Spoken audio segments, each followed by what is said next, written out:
Take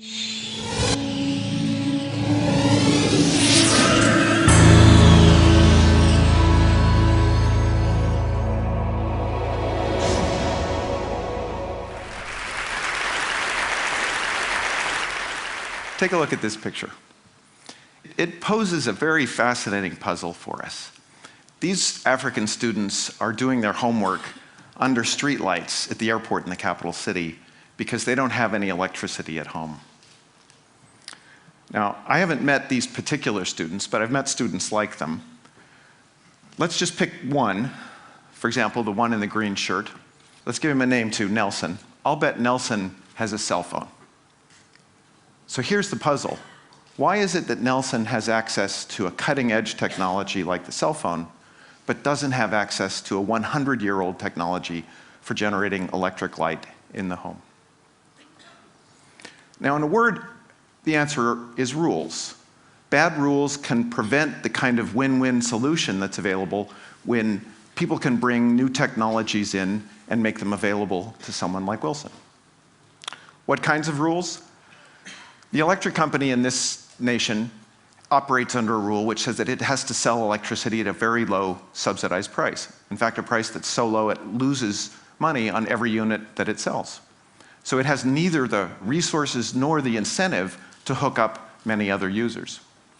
The president wanted to change this rule. He's seen that it's possible to have a different set of rules, rules where businesses earn a small profit so they have an incentive to sign up more customers.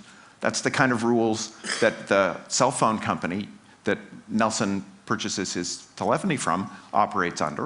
The president's seen how those rules worked well, so he tried to change the rules for pricing of electricity, but ran into a firestorm of protest from businesses, consumers who wanted to preserve the existing subsidized rates.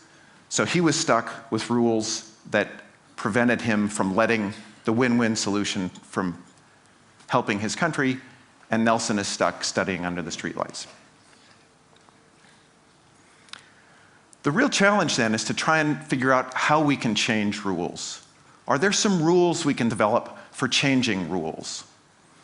I want to argue that there's a general abstract insight that we can make practical, which is that if we can give more choices to people and more choices to leaders, who in many countries are also people, but it's useful to present the opposition between these two, because the kind of choice you might want to give to a leader, a choice like giving the president the choice to raise prices on electricity, takes away a choice that people in the economy want. They want the choice to be able to continue consuming subsidized electric power. So if you give just to one side or the other, you'll have tension or friction. But if we can find ways to give more choices to both, that will give us a set of rules for changing rules and get us out of traps.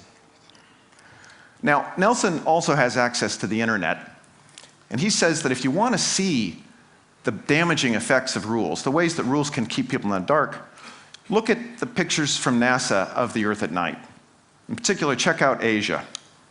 If you zoom in here, you can see North Korea in outline here, which is like a black hole compared to its neighbors. Now, you won't be surprised to learn that the rules in North Korea keep people there in the dark. But it is important to recognize that North Korea and South Korea started out with identical sets of rules in both the sense of laws and regulations, but also in the deeper senses of understandings, norms, culture, values, beliefs. When they separated, they made choices that led to very divergent paths for their sets of rules. So we as humans can change the rules that we use to interact with each other for better or for worse. Now, let's look at another region, the Caribbean. Zoom in on Haiti in outline here. Haiti is also dark compared to its neighbor here, the Dominican Republic, which has about the same number of residents. Both of these countries are dark compared to Puerto Rico, which has half as many residents as either Haiti or the Dominican Republic. What Haiti warns us is that rules can be bad because governments are weak. It's not just that the rules are bad because the government is too strong and oppressive, as in North Korea. So that if we want to create environments with good rules, we can't just tear down. We've got to find ways to build up as well. Now, China dramatically demonstrates both the potential and the challenges of working with rules. Back in the beginning of the data presented in this chart, China was the world's high technology leader. Chinese had pioneered technologies like steel, printing, gunpowder. But the Chinese never adopted, at least in that period, effective rules for encouraging the spread of those ideas, a profit motive that could encourage the spread. And they soon adopted rules which slowed down innovation and cut China off from the rest of the world. So as other countries in the world innovated, in the sense both of developing newer technologies, but also developing newer rules, the Chinese were cut off from those advances. Income there stayed stagnant as it zoomed ahead in the rest of the world. This next chart looks at more recent data. It plots average income in China as a percentage of average income in the United States. In the 50s and 60s, you can see that it was hovering at about 3%.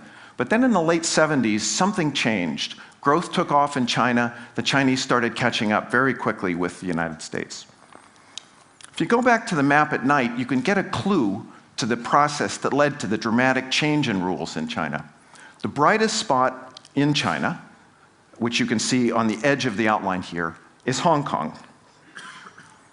Hong Kong was a small bit of China that for most of the 20th century operated under a very different set of rules than the rest of mainland China. Rules that were copied from working market economies of the time and administered by the British. In the 1950s, Hong Kong was a place where millions of people could go from the mainland to start in jobs like sewing shirts, making toys, but to get on a process of increasing income, increasing skills that led to very rapid growth there. Hong Kong was also the model which leaders like Deng Xiaoping could copy when they decided to move all of the mainland towards the market model. But Deng Xiaoping instinctively understood the importance of offering choices to his people. So instead of forcing everyone in China to shift immediately to the market model, they proceeded by creating some special zones that could do, in a sense, what Britain did, make the opportunity to go work with the market rules available to the people who wanted to opt in there. So they created 4 special economic zones around Hong Kong, zones where Chinese could come and work and cities grew up very rapidly there. Also zones where foreign firms could come in and make things. One of the zones next to Hong Kong has a city called Shenzhen. In that city, there's a Taiwanese firm that made the iPhone that any of you have, and made it with labor from Chinese who moved there to Shenzhen. So after the 4 special zones, there were 14 coastal cities that were open in this same sense, and eventually demonstrated successes in these places that people could opt into, that they flocked to because of the advantages they offered. Demonstrated successes there led to a consensus for a move towards the market model throughout the entire economy. Now, the Chinese example shows us several points. One is preserve choices for people. 2, operate on the right scale. If you try to change the rules in a village, you could do that, but a village will be too small to get the kind of benefits you can get if you have millions of people all working under good rules. On the other hand, the nation is too big. If you try and change the rules in the nation, you can't give some people a chance to hold back, see how things turn out, and let others zoom ahead and try the new rules. But cities give you this opportunity to create new places with new rules that people can opt into, and they're large enough to get all of the benefits that we can have when millions of us work together under good rules. So the proposal is that we conceive of something called a charter city. We start with a charter that specifies all the rules required to attract the people who will need to build the city. We'll need to attract the investors who will build out the infrastructure, the power system, the roads, the port, the airport, the buildings. You'll need to attract firms who will come hire the people who move there first. And you'll need to attract families, the residents who will come and live there permanently, raise their children, get an education for their children, get their first job. With that charter, people will move there, the city can be built, and we can scale this model. We can go do it over and over again. To make it work, we need good rules. We've already discussed that. Those are captured in the charter. We also need the choices for people. That's really built into the model if we allow for the possibility of building cities on uninhabited land. You start from uninhabited territory, people can come live under the new charter, but no one is forced to live under it. The final thing we need are choices for leaders. And to achieve the kind of choices we want for leaders, we need to allow for the potential for partnerships between nations. Cases where nations work together, in effect, de facto, the way China and Britain work together to build first a little enclave of the market model and then scale it throughout China. In a sense, Britain inadvertently, through its actions in Hong Kong, did more to reduce world poverty than all the aid programs that we've undertaken in the last century. So if we allow for these kind of partnerships to replicate this again, we can get those kinds of benefits scaled throughout the world.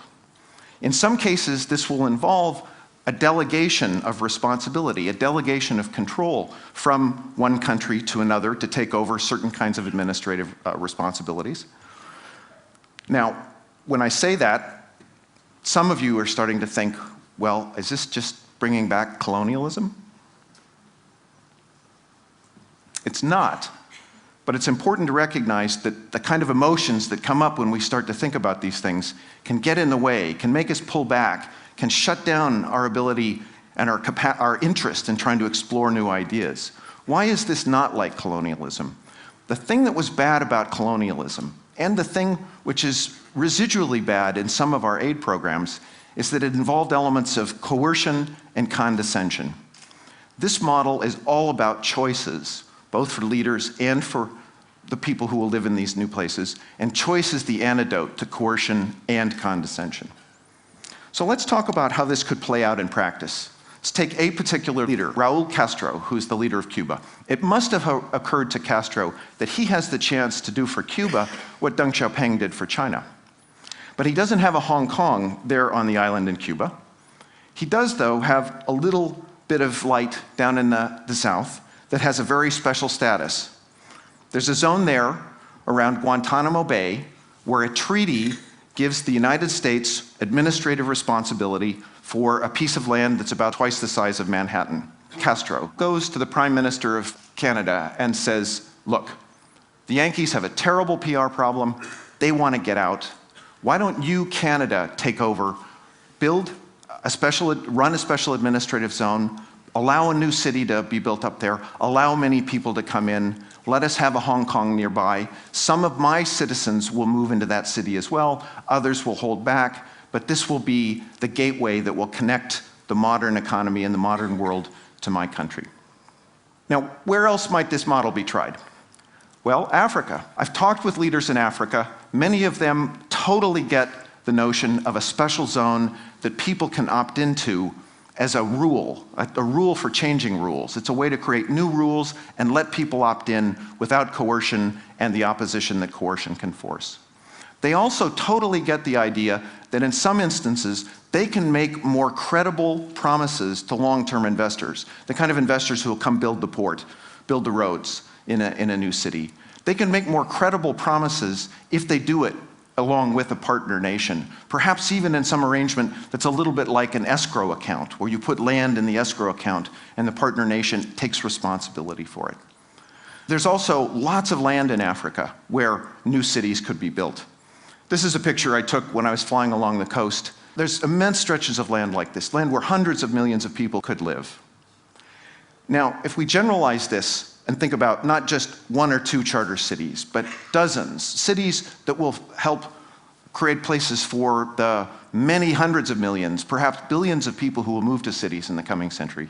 Is there enough land for them? Well, throughout the world, if we look at the lights at night, the one thing that's misleading is visually it looks like most of the world is already built out. So let me show you why that's wrong. Take this representation of all of the land, turn it into a square that stands for all the arable land on Earth, and let these dots represent the land that's already taken up by the cities that 3 billion people now live in. If you move the dots down to the bottom of the rectangle, you can see that the cities for the existing 3 billion urban residents take up only 3% of the arable land on Earth. So if we wanted to build cities for another billion people, they would be dots like this. we'd go from 3% of the arable land to 4%. We'd dramatically reduce the human footprint on Earth by building more cities that people can move to. And if these are cities governed by good rules, they can be cities where people are safe from crime, safe from disease and bad sanitation, where people have a chance to get a job, they can get basic utilities like electricity, their kids can get an education. So what will it take to get started building the first charter cities, scaling this so we build many more? It would help to have a manual. What university professors could do is write some details that might go into this manual. You wouldn't want to let us run the cities, go out and design them. You wouldn't let academics out in the wild. But you could set us to work thinking about questions like, suppose it isn't just Canada that does the deal with Raul Castro. Perhaps Brazil comes in as a participant, and Spain as well. And perhaps Cuba wants to be one of the partners in a four-way joint venture. How would we write the treaty to do that? There's less precedent for that, but that could easily be worked out. How would we finance this? Turns out Singapore and Hong Kong are cities that made huge gains on the value of the land that they owned when they got started. You could use the gains in the value of the land to pay for things like the police, the courts, but the school system and the healthcare system too, which make this a more attractive place to live, make this a place where people have higher incomes, which incidentally makes the land more valuable. So the incentives for the people helping to construct this zone and build it and set up the basic rules go very much in the right direction. So there are many other details like this. How could we have buildings that are low cost and affordable for people who work in a first job assembling something like an iPhone, but make those buildings energy efficient and make sure that they're safe so they don't fall down in an earthquake or a hurricane? Many technical details to be worked out, but those of us who are already starting to pursue these things can already tell that there's no roadblock, there's no impediment other than a failure of imagination that will keep us from delivering on a truly global win-win solution. Let me conclude with this picture. The reason we can be so well off, even though there's so many people on Earth, is because of the power of ideas. We can share ideas with other people, and when they discover them, they share with us. It's not like scarce objects, where sharing means we each get less. When we share ideas, we all get more. When we think about ideas in that way, we usually think about technologies. But there's another class of ideas, the rules that govern how we interact with each other. Rules like, let's have a tax system that supports a research university that gives away certain kinds of knowledge for free. Let's have a system where we have ownership of land that is registered in a government office that people can pledge as collateral. If we can keep innovating in our space of rules, and particularly innovate in the sense of coming up with rules for changing rules so we don't get stuck with bad rules, then we can keep moving progress forward and truly make the world a better place so that people like Nelson and his friends don't have to study any longer under the streetlights. Thank you.